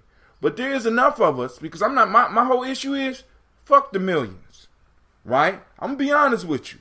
I only need 10. Fuck the millions. Right. Fuck the thousands. You know what I'm saying? Let's work with what we got. Once we work with what we got, see, because this is what I teach my young people. Y'all straight? This is what I teach my young people. No one will respect what's yours more than you, nor should they. So, if we got an organization like Gye-Nyame, and you're not willing to put no money into Gye-Nyame, then you shouldn't expect nobody else to put money in Gye-Nyame. This is why when we start fundraising for any event that I'm involved with, soon as we put the money down that is supposed to be paid, I'm trying to get it in as soon as possible, because I don't feel right asking people to give money that I have not given. And what we start seeing in our community, we see motherfuckers that's asking people for shit, but they have not put any skin in the game. If Malcolm X would have failed, I was gonna feel that shit. Why? Because I put my money and I put money in for my organization. Period. So me and a whole group of motherfuckers would have felt it because I was going to get my money. You understand what I'm saying? I put my money in there. I had to work. A lot of us, we don't do it. And this is why some people take the church thing. See, because the model for us is already out there. The church is a perfect model. The only issue is a lot of us, we get kind of spooky when we start talking about religious institutions. Because one, the religious institution allow you to separate yourself in a sense from the state where you're able to control your motherfucking money. But we don't want to do it like that. Yeah. You understand what I'm saying? Exactly. And that's the piece. Is that there's like I got a cousin that owns a whole Catholic cathedral. Not part of it, not just renting a hall. He owns a whole Catholic cathedral and is not able to maintain the space because he doesn't have a 501c3, because he doesn't believe that religion and state should be tied. So, this is not a brand new conversation. But not when at I look all. at my cousin, what's that? I said not at all. Yeah, but when I look at my cousin and what he has, which is space, and what we need, which is space for our programming, at the end of the day, what can we do with that? If you understand what I'm saying? If he's not going to sign off on anyone to be able to have any business happening there without that piece in line. My goodness. Yeah, Hello? yeah. We still here. Y'all still there? Yeah. Hello. Yeah, I'm here. Okay. I mean, because Where's CeeLo? CeeLo. And the other piece to that is that, hey, I mean, like I say, I have a 501c3. But I didn't have it. She's still here. Okay. Oh, okay. But I didn't have it. Listed as like a religious organization, and nor do I have to be able to acquisition a church. But if that's the way that we're gonna go with it, the acquisitioning Well, a 501c3 categorization is not just limited to churches. There is a whole lot of organizations that fall up under 501c4. There's 501. There is a whole bunch of things other than churches that fall under that. Really? Yeah, but now this is the point. Absolutely. Are they in our community? Are they getting money like the church in our community? Now, I mean, No, but they could. if they could, why aren't they? I'm gonna throw something out to you. Go out there. There are people who just aren't, and just aren't for whatever reasons. I don't even want to explore their reasons. But go to grants.gov. Do a search for whatever it is you're interested in, okay? And see all the grants that pop up, federal grants. Right. And then click into them and see who can get the grant. Right. It'll say you have to be a 501c3. Or, and a lot of them say, you don't even have to be one. Right. If you take that search to a totally different level, and you go through the Foundation Center, which is the worldwide database of all the grants that's available in the world, and you do your little searches or whatnot, it will tell you the same thing. Only they also have the ones where you don't need a nonprofit status, that you can do as an individual. That's what's on the federal too. The federal ones don't all require that. That's my point. Is that right? You read it. Yeah. In fact, there's one that I'm looking for as far as doing the African American Heritage diet classes, because it says you do not have to be one at all. You can be an individual. Wow. Yeah, grants.gov. Oh, you know what? You're right too, because I have a friend that's an elementary school teacher in Columbus, and there's also a crowdfunding site strictly for educators. So she listed her classroom needs, said this is what we're doing, this is the project we're doing, and in 6 month turnaround, well, she got $100,000 to take care of the equipment, because these are venture capitalists. These are angel investors who are looking to put their money strictly in education. So there's tons of money out there. Aligning with it is the conversation. All kinds of things. Just No. just put in any topic of anything you want that you're interested in. I look for health outcomes. I look for nutrition. I look for African American health issues. And I mean, the money is out there. There's all kinds of stuff out there. Now, I'm just saying. Well, we just got to get our people. I want our people to realize, especially since it's the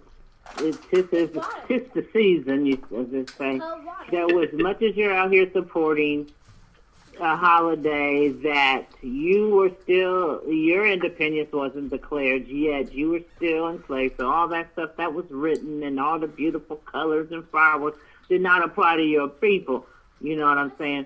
So I would like to get, like how Tim said, we don't value ours. We got to get people to value ours. And when, like you said, when you value ours, then you're willing to do more because it's something that you value. So we have to get people to value ours. And I think in the way we got to be more public about, I think this is my opinion. If you showed up today with your red, white, and blue shit, and you went out to the parade and you did all these things, and you didn't do one thing, you ain't been to no Juneteenth, no Malcolm X Festival, no Kwanzaa, no African Cultural Festival, but this is the one thing that you make a point that you do. All your children are dressed in that shit. I think you should be addressed. You should be addressed, because I think a lot of these people don't realize what they're doing and the sickness in that. And I think once we as a community start to address that, people are like, what the hell are you doing? You know, you look like everybody. I mean, I don't see no Jews running around here with no Nazi flags and shit celebrating, some shit when they were still in bondage. That's what, maybe that's one of the many things that we need to let people realize that that goes against your own culture, man. You were still enslaved. And matter of fact, during that war, the British, they were recruiting slaves to fight for them and offering them freedom because, you know what I'm saying, y'all were enslaved during this time. Oh, my goodness. When you were just talking, the entire time, it felt like a Spike Lee movie.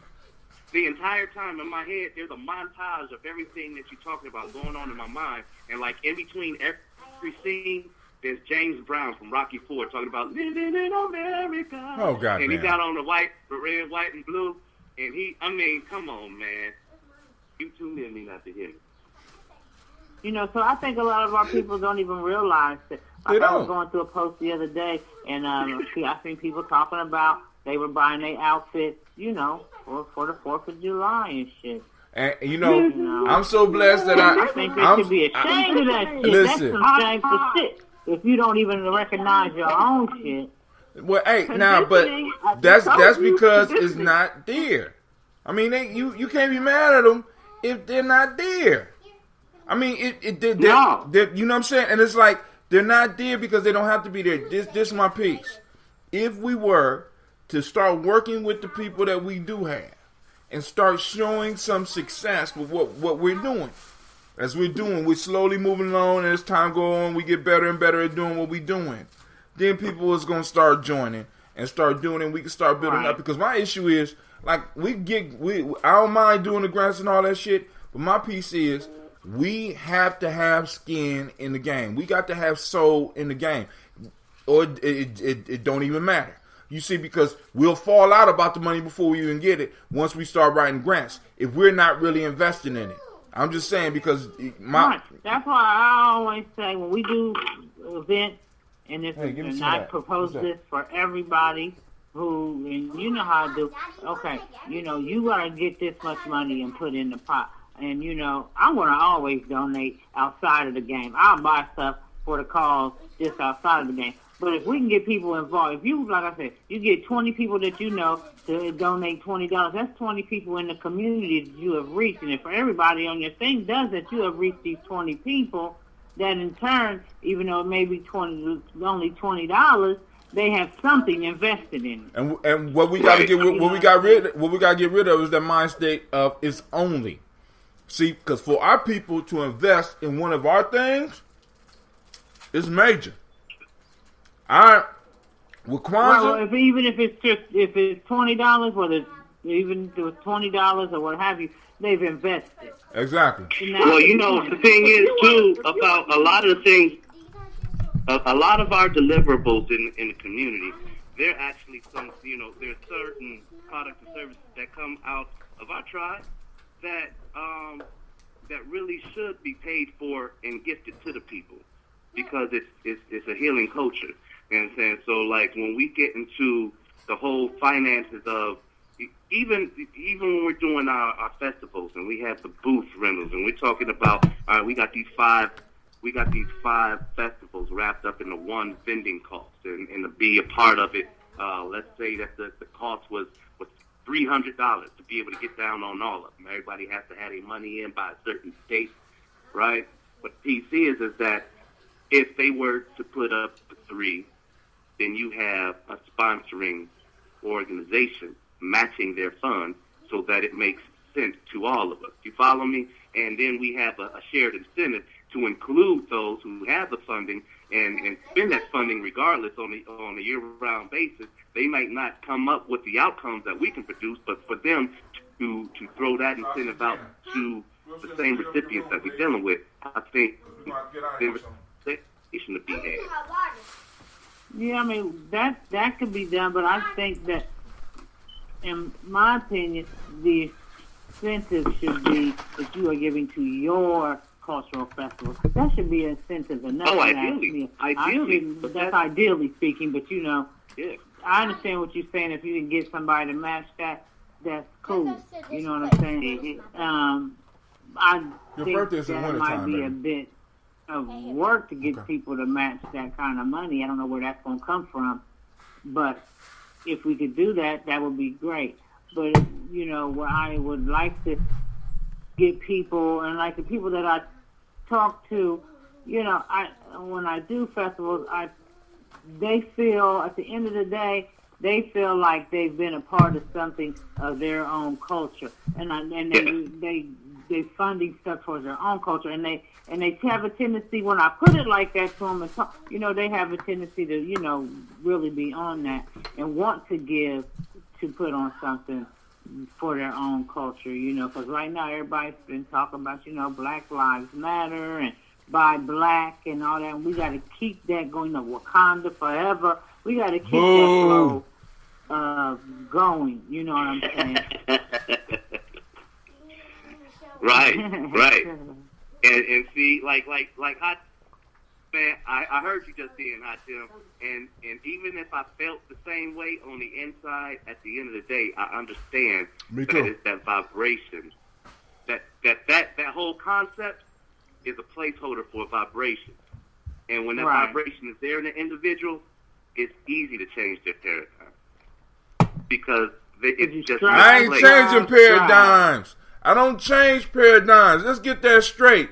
On Gye-Nyame journey, you blow up your whole paradigm. We blow up whole paradigm. So if you just change a paradigm, but see, gotta blow them motherfuckers up. Like when you said that, Hot Tim, you know what I imagine? I imagine like a little 7-year-old kid at Independence Day celebration, and you happen to be there at the Independence Day celebration, and this kid really wants you to be a part of it, right?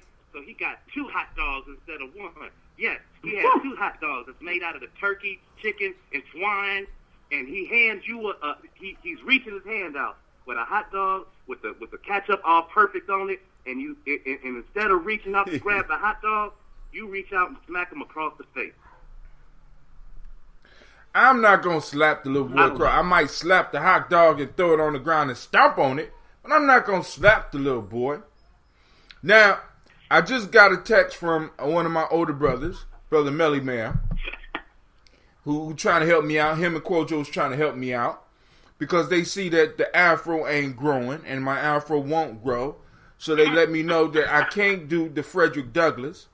I now have to call myself, I got the Patrice Lumumba, but it was just revealed to me by Melly Mel that my part is on the wrong side. So I need a black liberation leader who had the part on the right side, because Patrice Lumumba's is on the left side. I need help. Percival Jenkins. Your hair grows, Hot Tim. What are you talking about? Y'all, Your hair grows. What you talking about? my hair don't grow like that. It curls too tight to go out and to do the Frederick Douglass. It won't do a Frederick Douglass. And even when I had locks, my locks will only go to a certain when you limit. had a haircut, stop. I think you need to get that old-fashioned hot comb out or something. Oh, goddamn. Get the blowout, whatever. Ask Sam Jackson. He had that haircut in one of those. All you gotta do is take one of them picks and pick that stuff out. Okay, so I don't. You look saying like I don't Sam pick Jackson. my hair? Is that what you saying? Is that Your what hair you grows. I've seen you with haircuts. Just pick your hair out. You be all Frederick Douglass on the Frederick Douglass side of the game. My shit won't go to Frederick Douglass. I'm trying to tell you. That's the thing. Maybe you got that gene, Tim, that gene where like your hair is growing, but it just gets stronger. So like you got like a Luke Cage helmet at the end of the day. Just stop cutting your hair. I've been hit. I've been hit on the top of my head, and you know, shit. This hair, hey, I'm not mad. This shit right here, this is protection. People don't even understand how powerful our shit. As black folks, we got it, and we got it good in a lot of ways. I'm busted in my head, and it wouldn't even let the blood come out. I'm like, shit, I like my hair. You know, while we're talking about it, it's a song out there that I really like. I really, really like it. I don't know how I feel about the artist, but the song is called Cloud 9 by a young R&B dude named Donnie. And Cloud 9 is all about his hair and the whole metaphysical aspect behind his hair. So it's live, y'all. It's live. And I'll share for a second. He says, "We live from the head down and not the feet up. And I'm adorned with the crown that's making this up, and I'm fine under Cloud 9." And he goes into the whole explanation. He says, "Twist my cloud and make it rain. And when it rains, it pours, and the energy will absorb power for a metaphysical war." Yo, it's just go YouTube the song. It's dope. It make you feel good about your, happy to be nappy state. All right, feel good.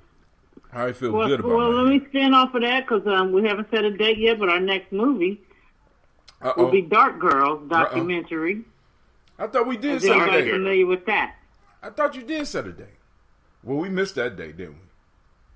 All right. We might have. See, yeah, but when I and try I'll to get talk you to on, about that the off the call, you just totally just slapped me in the face, just knocked me down and just start kicking me about,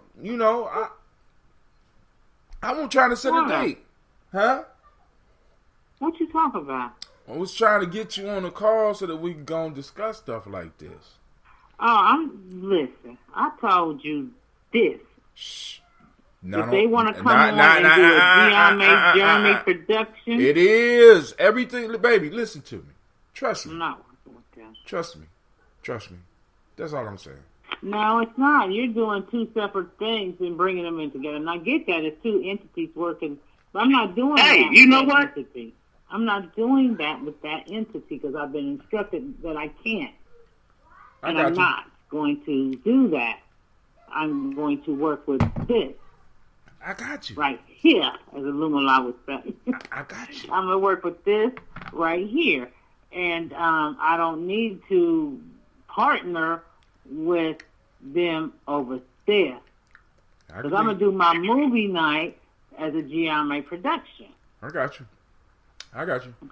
So we need to sit down and talk about a date, right? Yes, we Yo, do. when can we get Bingo Long and the Traveling All-Stars on the calendar? What is it? Bingo Long and the All-Stars.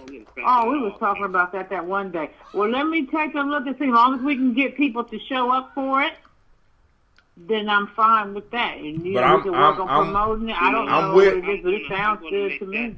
I'm with that Dark Girls though. We need to do that Dark Girls. That shit right there. Yeah, that Dark Girls. I mean, I watched the trailer. Has anyone seen the trailer for that? Dark Girl? Mm-hmm. No. Is it on Fire? No. I don't know. It's a trailer on the trailer's on YouTube. You have to buy the movie is for sale. I'm gonna buy it, I guess, Amazon or somewhere like that. If they sell it. Oh, okay. So I'm gonna buy the documentary. It's on Amazon. It's on Fire Stick.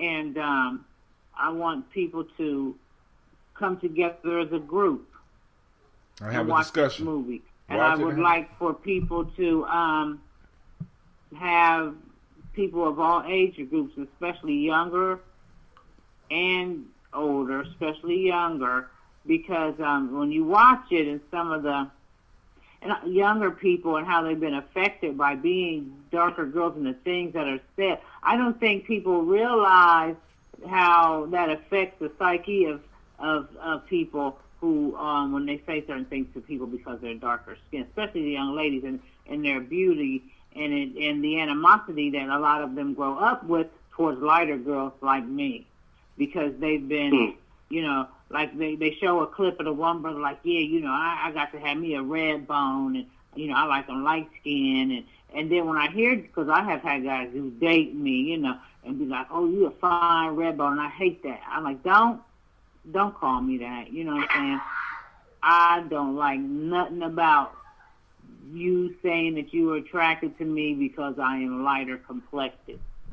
I mean, I don't like it, me personally.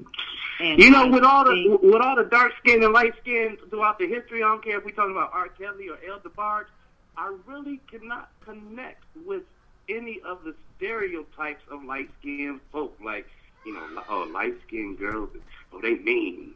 You know what I mean? Or whatever they say. I've just never heard anything. Well, I just got beat up by a light-skinned girl the other day because I asked her to call into a meeting. I'm just saying. You shut the hell up. I was just trying to be nice. I will say this, though. There is, because of just like it affects the psyche of a dark-skinned girl who is told you're cute for a dark-skinned girl, or only if you were a little bit lighter, you'd be cute. Right. Those types of things. I still think it also affects the psyche of a light-skinned girl when you're told you're so beautiful, you got some, I was never told I had good hair because I always had in their eyes bad hair. But, for the ones that are told you got good hair, you want to be a heartbreaker when you go, ooh, you a fine light skin, ooh, you light skin. That affects the psyche too. And there is a point, because I remember being around girls that were lighter complected, and they would make comments like, ooh, we look all mixed and exotic. We are fine. We looking. I mean, to an extent, it's all phallic. Those comments all come from a place of lower self, and I can't say that I'm absolutely mad at it, because when it comes to the state of intimacy, there is something that's very extreme. I don't know the word to put on it, but when you dark complected and you were a woman of a different hue, you know what I mean, or vice versa. No, I don't. I know what you mean, because that's some sort to me. Now you talking some old slave fetish shit to me, because there's something to when you got a dark skinned person against a dark skinned person. To me, that's just as exotic to me, because what makes it more better looking because somebody is lighter complected. I don't do that. I personally don't do that. I got a big problem with that, because that's what I've heard with brothers who are darker than me, say, like it's something about that contrast of skin color, because you've been trained to think that contrast of that skin color makes it somehow more erotic and exotic and better, as opposed to if it was two chocolate people. All right, for example, when you look at the experience behind the once you go black, you never go back. Hey, it's some reality in those conversations. Oh, I don't like the light skin. You hear the sisters talking about, I don't like the light skin such and such because it's all the veins are a different color and blah. It becomes a real conversation, and it's not a race thing. Right. You know and I think that while light skin people, we did it. Take an exotic woman with light skin and green eyes and all that, but it's something about it. If I see the green in the veins and her tatas, it's just a throw off to me. I can't do it, and it's just that's the thing. Hey, save this conversation for the movie. Y'all, my money walking out the door right now because y'all getting down to the nitty gritty. We got to do a fundraising. Y'all, hold on. Save this energy for that conversation. I mean, for that movie. For a movie. Okay. I mean, because this is a good conversation. So we got that coming out because that's a good point, Shaka. You know what I'm saying? That's a good point. We gotta. But now I will say, I will say that you can't keep a man in the mud unless you down in the mud with him.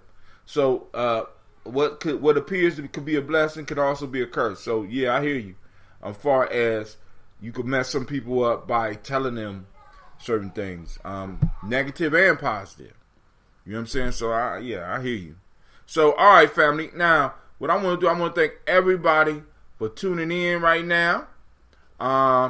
We are going to allow the show to go and die because I gotta go and get ready to start going around and stealing barbecue, especially those of you that barbecuing free vegetarian stuff. I'm always Bobby barbecuing no vegetarian shit today. See, there you go. Well, I guess you can get some corn on the cob. I guess you can get that. I got that fresh jackfruit. Okay. They say that tastes like barbecue. I hear you. I hear you. I hear y'all with all them jokes. You know what I'm saying? That might need to be the next movie because y'all kind of be hurting the brother that's not eating meat. You know what I'm saying? And plus, I look out for you when I cook. I always make sure there's something on the menu for you when I cook. Okay. Plus, my grandson's a vegetarian. So I know, and see, he be getting the brother hooked up at them festivals and when we doing stuff because she is not gonna let her grandbaby go hungry, and I just be sitting over there just waiting for him to get a plate because I know she gonna make sure he got salad and there's always some extra. Like, oh yeah. Thank you, Lord. She'll drive 100 miles. She said, oh, there ain't nothing around here. She going to get him, son. She be back. Oh, praise the Lord. All right. But, family, I want to thank everybody for tuning in. And I want y'all to remember this is Gye-Nyame Journey Media. Go ahead, Anime. She ain't missed a beat. This is Heart of Simple Production. Of course, this has been the Daily Toast. We toast the ancestors and had an excellent conversation. Elder Tony trying to call me somehow to help him get off. And this is Heart of Simple Production. Of course, you know this, and we only strive to blow up your old paradigms. So, shouts out to everybody that was listening in. I'm out. Peace out, Facebook. Peace. Peace out, Spreaker.